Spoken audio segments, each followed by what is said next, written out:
is Andreas Russo, and in this video we're going to talk about a quite interesting topic. If you are an investor stroke developer, it could be of interest to you. It's called building control. What building control does ensures compliance with something called nothing more, nothing less. Whenever you do a refurbishment job, refurbishment work, or any building work, if you're refurbishing a house, converting, I would recommend, or any other project, always recommend you speak to the council and check whether the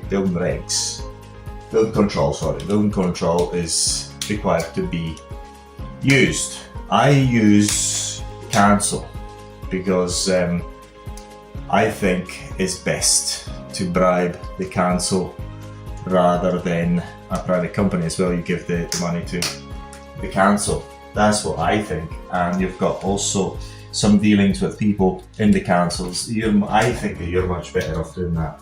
That's what I do. Whenever there's building control involved, I use the council's building control. When it comes to normal refurbishments, usually building control is not required. Usually, once again, check with the council, your local council. When we say normal refurbishment, when you change, replastering a house, just retiling a bathroom, this sort of thing, so changing the floors, some rewiring maybe does require. Always check with the council. If you're just putting a new boiler in, you likely don't need it, but again, check with the council. When you usually require it is when you carry out some structural work, that requires some structure, that say RSJ, these sort of things. For example, RSJ, rolled steel joist, RSJ, for example, something that's been done badly in a house and it's about to fall. You've got some structural work to carry out. Usually it's when you need it. You've got a bathroom, there's no bathroom, you just place a new bathroom. New build, obviously. I just have to put at the end. New building, of course. Foundations for extension. Our buildings. Usually for HMO refurbishments, are not required, building control are not required. However, ask your council. Sometimes I haven't used building control, although I should have actually used them. They've got a rule that they can only prosecute you. All they can do, no fines. 12 months from the building work being carried out that are not compliant with building regulations in order to prosecute. So in reality, if you're a small developer, it's kind of difficult, you're going to get prosecuted. I would say, there's no reason to even go there. Just get them involved. If the council asks you, get them involved. It's only usually for £100, £500, £600, this sort of thing. I see them, especially if I'm not hands-on the job and I hire a builder, I can do pretty much all the works. I can be a builder if I need to. But I try to hire people whenever we do any building work. I can do it all myself, but it's impossible. It's impossible to do these sort of things yourself. Although you know how to do them. I can plaster, I can tile, I can do pretty much almost everything.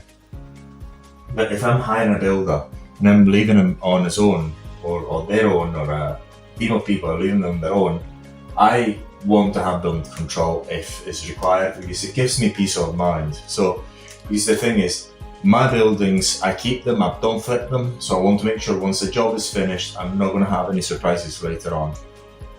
So because I do, my idea is, I do the work once, and until I drop dead, I pass it on to my children, I'm not going to do anything with it. I treat building control as a friend. It's very good to have them. So they're quite cheap, I would say, and they're making sure that the job is going to be done well.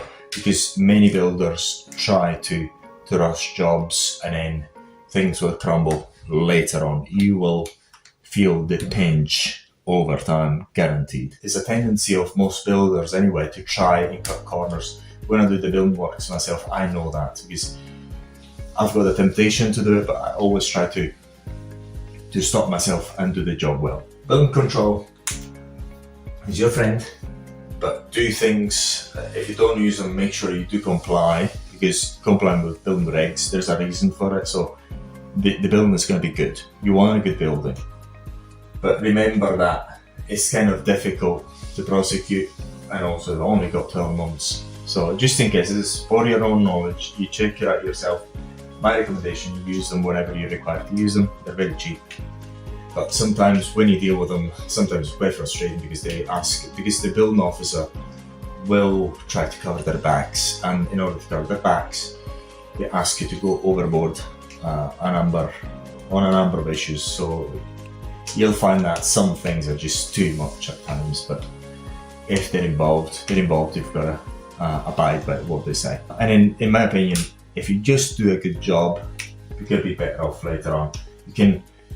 The good thing about real estate, you do the job once and you get paid forever. You just don't want to rip things apart again and do them again later on. In my opinion, the job once and I get paid forever.